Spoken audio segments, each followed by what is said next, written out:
Hi welcome back to brand new video. మనకేంటంటే ఇంకా రీసెంట్‌గా ట్రెండింగ్ టాపిక్ అయినటువంటి అలెక్సా చిట్టి ఫిక్సెస్ అన్నమాట. ఆల్రెడీ మనం ఒక వీడియో కూడా చేసాం దీని మీద. చూడకపోతే ఒకసారి ఎక్స్‌క్లూసివ్ ఒకసారి డిస్క్రిప్షన్‌లో ఉంటది. ఒకసారి చెక్ కూడా చేయండి. మనకేంటంటే ఆ ఆడియో వదిలేయండి. ఇప్పుడు ఇంకొక సరికొత్త ఆడియో కూడా బయటకి రావడం అనేది జరిగిందనమాట. ఈ ఆడియోలో ఏంటంటే ఒక లేడీనైతే ఈవిడ తిట్టడం అయితే జరిగిందనమాట. ఆల్రెడీ నిన్న వాళ్ళ సిస్టర్ ఛానెల్‌లో కూడా మనం వీడియోస్ చూసాము. ఏంటంటే తన చేతి మీద నన్ను అంటున్నారు అని చెప్పేసి ఆవిడైతే వీడియో పెట్టడం అయితే జరిగిందనమాట. కానీ ఆమె చెప్పింది కూడా 100% కరెక్టే. ఎందుకంటే వాళ్ళ సిస్టర్ చేసిన పనికి ఈమె ఫోటోస్ పాడి ఏదో ఈవిడ అమ్మినట్టు ఈవిడ ఫోటోస్ పాడి ఈవిడ ఛానెల్‌ని ట్యాగ్ చేసి చేస్తున్నారనమాట.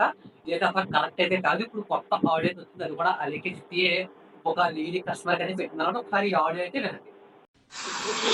ఒసేయ్ పిచ్చి మొహం దానా, ఈ తక్కువ ప్రైస్ ని కూడా నువ్వు భరించలేను, high cost, too much cost, expensive అంటున్నావు అంటే నీ దరిద్రం ఏ రేంజ్ లో ఉందో నేను అర్థం చేసుకోగలను. నా మాటిని 4 ఇళ్లలో చూసుకుని పాసి పని చేసుకుని బతుక్కో.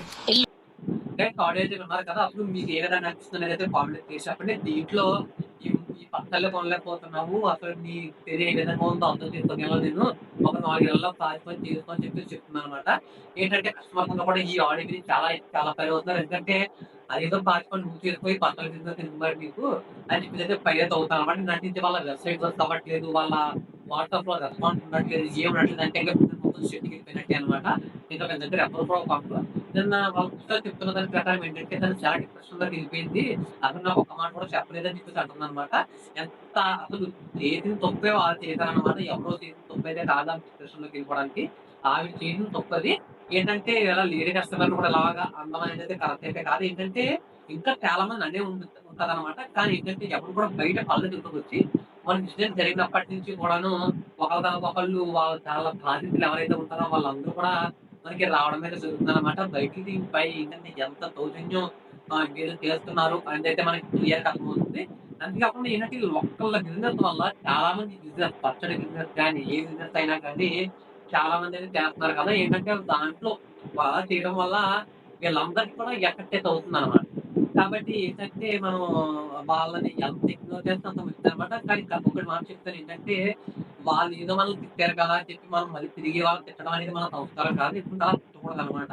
ఇంకోటేంటంటే వాళ్ళ సిస్టర్ చేసిన పనికి మీరు ఆ అక్కని ట్యాగ్ చేయడం, ఆ అక్కని అనడం అనేదైతే కరెక్ట్ అయితే కాదు. ఏదైనా ఉంటే ఆ అమ్మాయిని అనండి. ఆ అమ్మాయితో మీరు వాలంటే ఆ అమ్మాయి ఛానల్ అలేఖ్య చిట్టి అని ఉంటది. ఆ ఛానెల్‌ని ట్యాగ్ చేసుకొని చేయాలనుకుంటే ఇంకో విషయం ఏంటి అంటే, ఈ అమ్మాయి ఫ్యూచర్‌గా బయటకి రావాలంటే ఎక్కడ ఇన్‌స్టాలో గాని, యూట్యూబ్ ఎక్కడ కూడా ఆ అమ్మాయి కనిపించట్లేదనమాట. ఏంటంటే తను బయటకొచ్చి అందరికి సారీ చెప్తేనే గాని ఇదైతే అసలు ఇంక ఆగదనమాట. ఏంటంటే దీనికి టీవీ నైన్ వాళ్ళు న్యూస్ చేశారు. టీవీ వాళ్ళు చేశారు. చాలా పెద్ద పెద్ద న్యూస్ ఛానెల్స్‌లో కూడా ఈ అమ్మాయి ఎక్కేసిందనమాట. అంత సంస్కారమైనటువంటి ఉన్నటువంటి కుటుంబం ఆ అమ్మాయిది. ఏంటంటే ఎప్పుడు మా నాన్నగారు నేర్పించారు, మా అమ్మగారు నేర్పించారు అని చెప్తూ ఉంటుంది కదా! ఇలా ఉంటే చూడదని నేర్పించలేదేమో మరి ఆ అమ్మాయికి. దీనిపై మీ ఉద్దేశం ఏంటి? సెకండ్ ఆడియో పైన అదేదో కామెంట్ చేసి చెప్పండి. మూవీ డిస్కషన్ అయితే సబ్స్క్రైబ్ చేసుకోండి.